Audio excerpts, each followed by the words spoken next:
আসসালামু আলাইকুম everyone, welcome back to recipes by Snehaj mom. So viewers, আজ আপনাদের সাথে শেয়ার করব খুবই মজার মতিচুর লাড্ডু রেসিপি। তবে কোনো রকম মতি তৈরি ঝামেলা ছাড়াই খুব সহজে এই লাড্ডু তৈরি করে দেখিয়েছি এবং এর টেস্ট দেখে আপনি কখনোই বুঝবেন না যে এটা প্রিমিয়াম বা মিষ্টির দোকানের মতো মিহিদানা লাড্ডু না। সো ভিউয়ার্স, রেসিপিটি ভালো লাগলে অবশ্যই একটি লাইক দিয়ে দিবেন এবং চ্যানেলটি সাবস্ক্রাইব করে পাশে থাকবেন।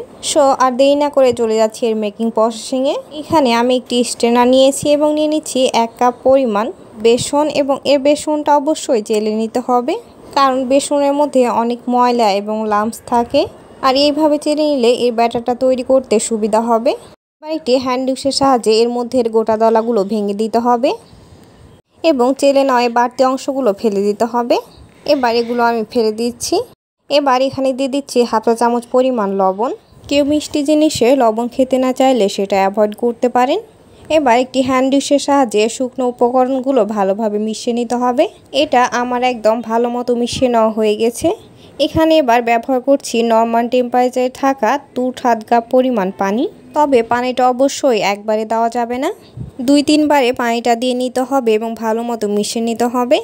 আমি একটি হ্যান্ড উইক্সের সাহায্যে এটা ভালো মতো মিশিয়ে নিচ্ছি। তবে আপনারা চাইলে এখানে কাঁটা চামচ ব্যবহার করতে পারেন।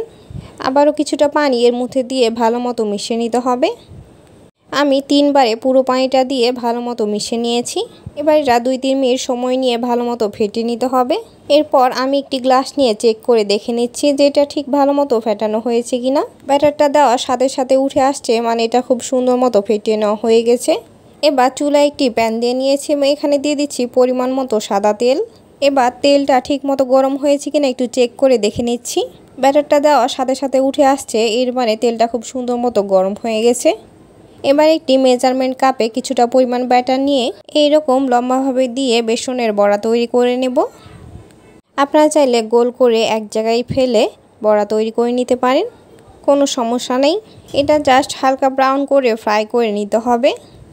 এর উপরের লেয়ারটা যেন ক্রিস্পি হয় এবং ভিতরে যেন কাঁচা না থাকে এবং আটা না হয় সেই বিষয়ে লক্ষ্য রাখতে হবে।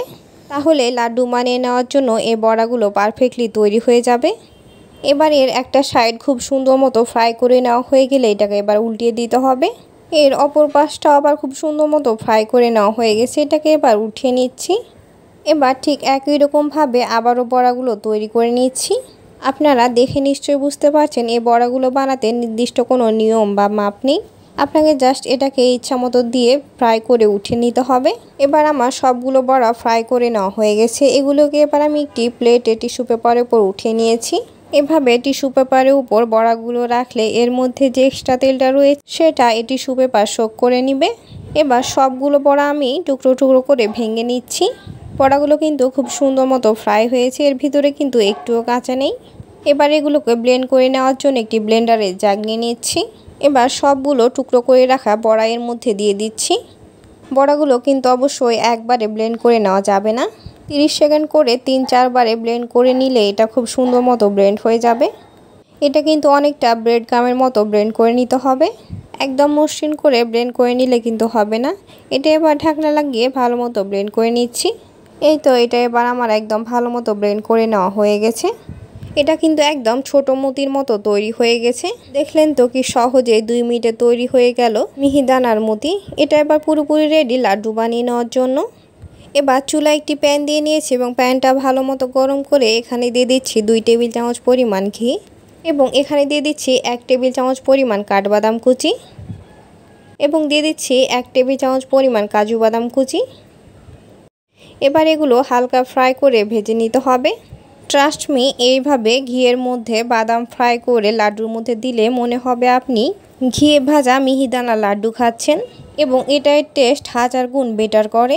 তাই এটা অবশ্যই স্কিপ না করে দেওয়ার চেষ্টা করবেন। এটা এবার হালকা ব্রাউন করে ভেজে নেওয়া হয়ে গেলে নামিয়ে একটা সাইডে রেখে দিচ্ছি। এবার সেম ওই একই প্যানে শিরা তৈরি করে নেব।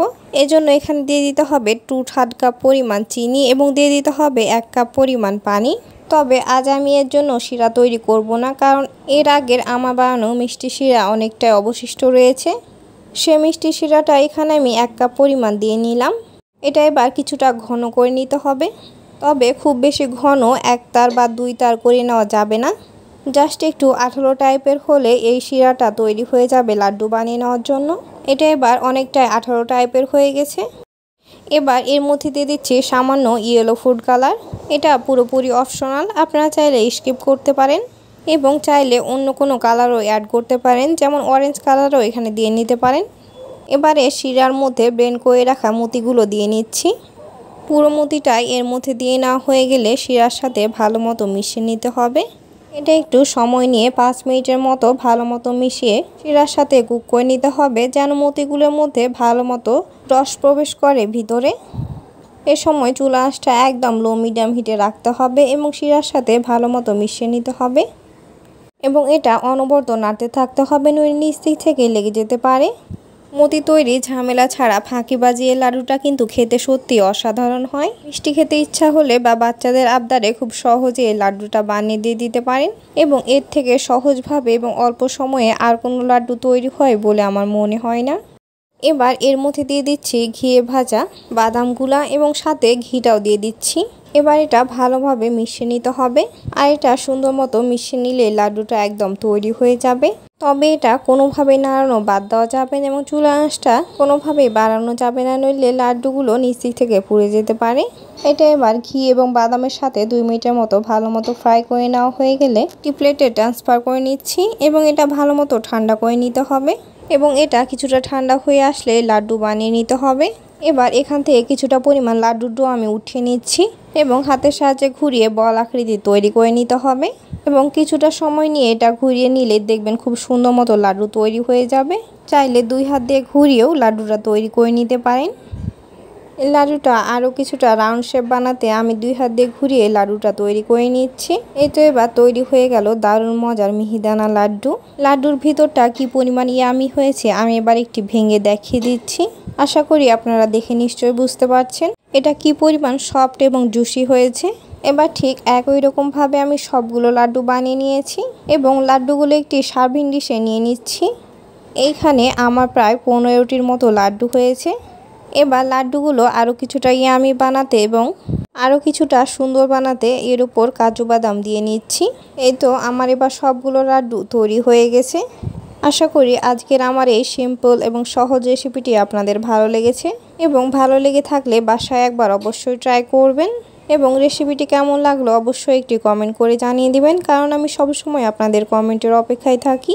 এবং রেসিপিটি বুঝতে কোনো প্রকার কোনো অসুবিধা হলে অবশ্যই কমেন্ট করে জানাবেন, কারণ আমি সবসময় কমেন্টে রিপ্লাই দিয়ে থাকি। So enough for today. সবাই সুস্থ থাকবেন, ভালো থাকবেন। এতক্ষণ সাথে থাকার জন্য সবাইকে অসংখ্য ধন্যবাদ। আসসালামু আলাইকুম। দেখা হবে আবারও পরবর্তী কোনো রেসিপিতে। আল্লাহ হাফেজ।